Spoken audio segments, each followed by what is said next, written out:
Very good morning all of you and very welcome to my channel Drishti IAS PCS।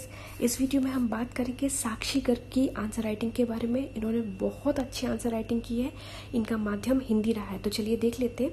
देखिए, इनको marks भी बहुत अच्छे मिले। तो इसमें हम देखते हैं कि आखिर UPSC में मार्क्स कैसे मिलते हैं और हम क्या क्या गलतियाँ करते हैं और हमें क्या क्या सुधार करना चाहिए। तो चलिए फटाफट से स्टार्ट कर लेते हैं।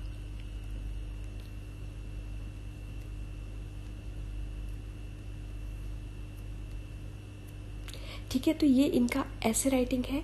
ऐसे राइटिंग में देख लेते हैं प्रत्येक असफलता इन्होंने देख लेते हैं कौन सा किया है इसमें पहले, फिर उसके बाद देखते हैं। देखिए, किसी भूभाग व सरकार को मिलाकर राष्ट्र का निर्माण होता है और जब यह राष्ट्र ही सब कुछ हो जाए तो यही अमूर्त उग्र भावना राष्ट्रवाद कहलाती है। ये राष्ट्रवाद के ऊपर इन्होंने लिखा हुआ है। एक ऐसे बहुत अच्छा लिखा है, आपको पढ़ के बहुत आनंद मिलेगा।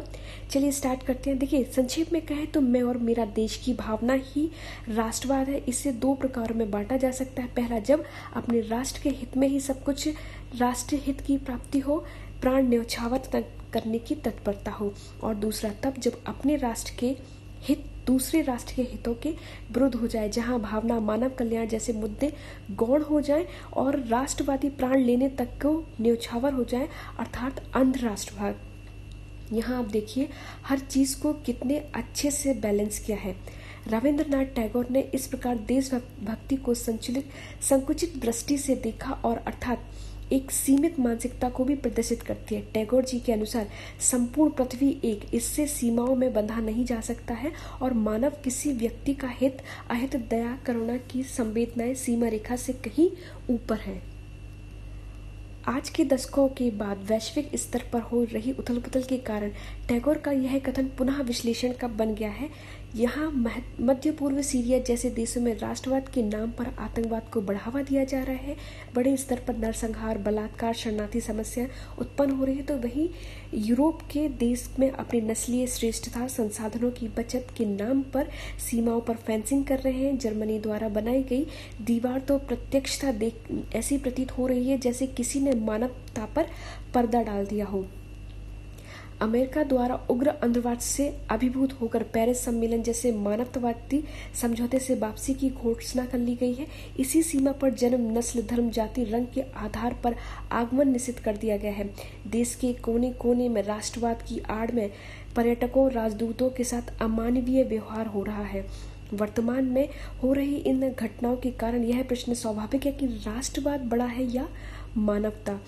इसने बहुत अच्छा आंसर राइटिंग है इनका। इसके उत्तर हेतु राष्ट्रवाद के पक्ष विपक्ष में पर्याप्त विश्लेषण करने की आवश्यकता है। वस्तुतः राष्ट्रवाद की भावना से देश में एकता, अखंडता की भावना को बल प्रदान होता है।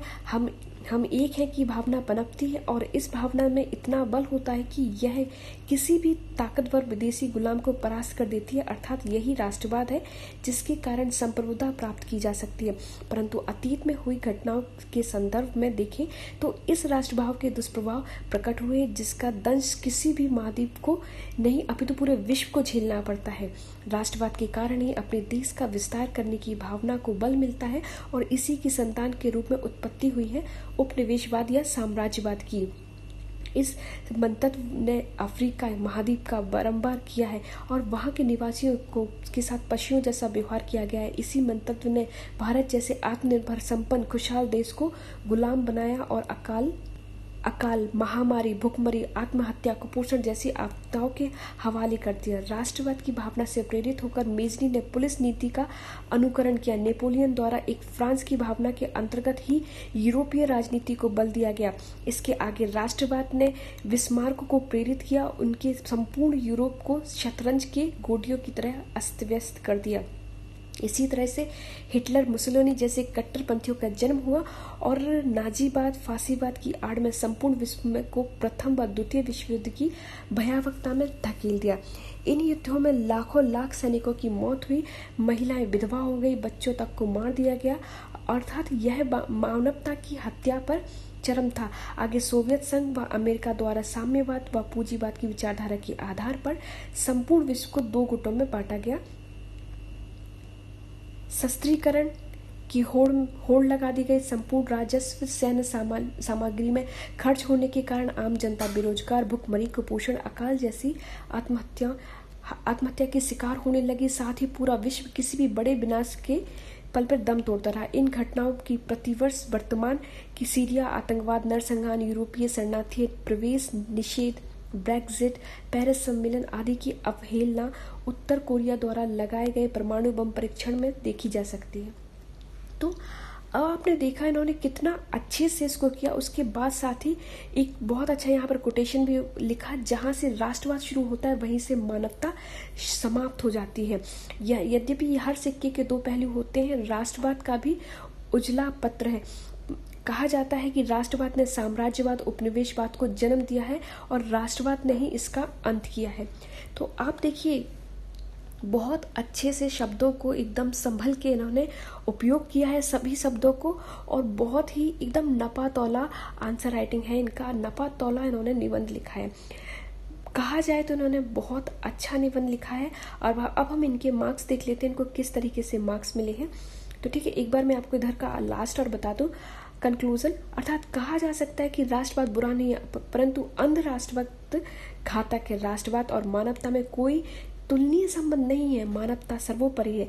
टैगोर जी को किसी टिप्पणी आज दशकों बाद भी विश्व स्तर पर विद्यमान जटिल समस्याओं के साथ समाधान प्रस्तुत कर रही है। आज संपूर्ण विश्व को मानवता के मूल्यों को समझाते हुए शरणार्थी समस्या का समाधान करना चाहिए, जलवायु परिवर्तन जैसी गंभीर समस्या का निवारण करना चाहिए।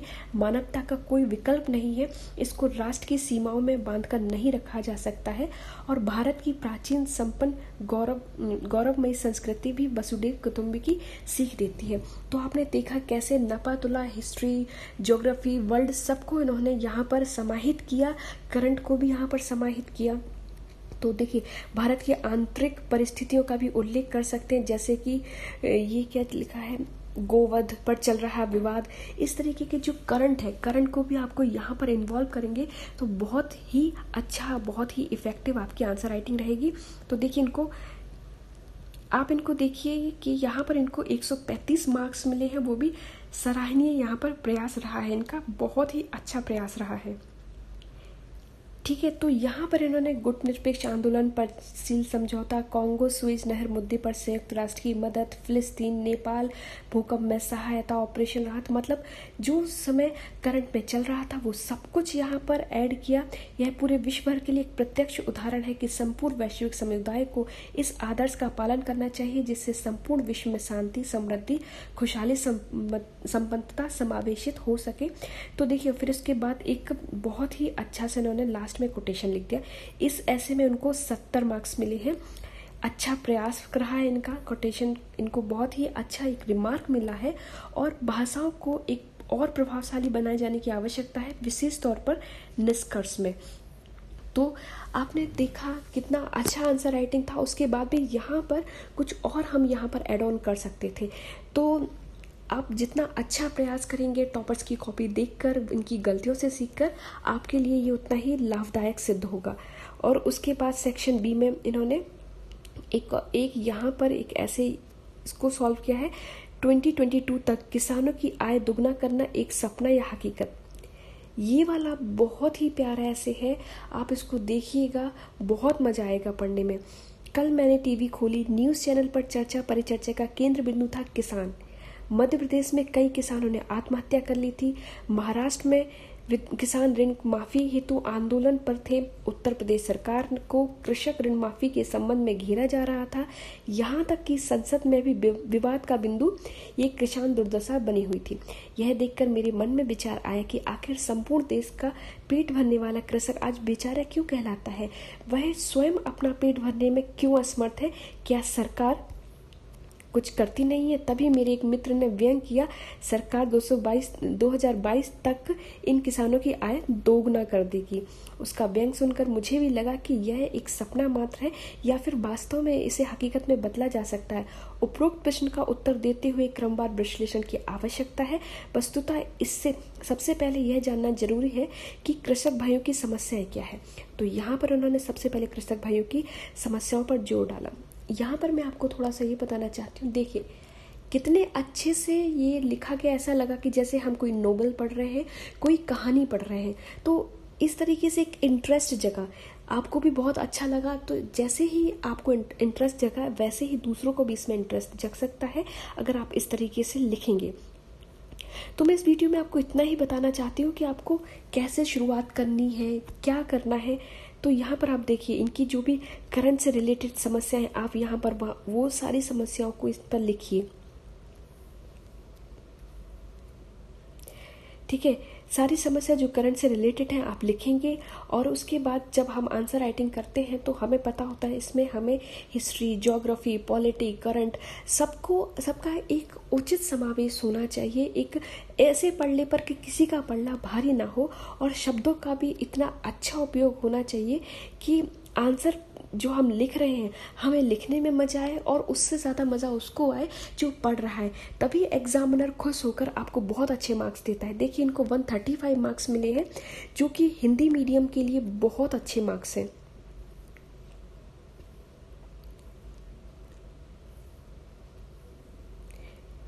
अब चूंकि यह एक क्वेश्चन है जो जहाँ पर इकोनॉमी का भी काफ़ी ज़्यादा रोल होता है, तो इन्होंने इकोनॉमी को भी काफ़ी हद तक लिया है, हिस्ट्री लिया है, भूदान आंदोलन, सरकारी, ये सब, चकबंदी, हदबंदी, सब कुछ इन्होंने यहाँ पर लिया है। तो इनकी आंसर राइटिंग से आप एक मोटा मोटा अंदाज़ा लगा सकते हैं कि किस तरीके से आपको मेहनत करनी है और किस हद तक आपको मेहनत करनी है कि इस तरीके से इससे और अच्छे आंसर राइटिंग आप कर सकें।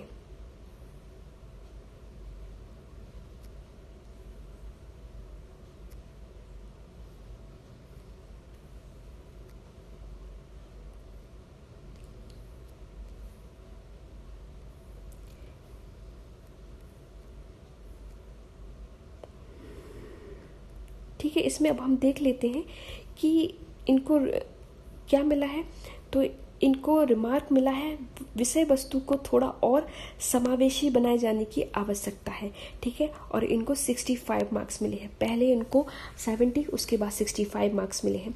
इस तरीके से इनके 135 मार्क्स हो गए। तो आपको बहुत अच्छा यहाँ पर परफॉर्म करने की आवश्यकता है, और देखिए भाषा को और प्रभावशाली बनाने की आवश्यकता है। इन्होंने इतना अच्छा लिखा है, उसके बावजूद भी इनको इस तरीके का रिमार्क मिला है। तो अब आप सोचिए आपको किस तरीके की आंसर राइटिंग करने की यहाँ पर आवश्यकता है। तो इस वीडियो में इतना ही, मिलते हैं नेक्स्ट वीडियो में एक और नई आंसर राइटिंग के साथ में, जिससे आप बहुत कुछ सीख सकें।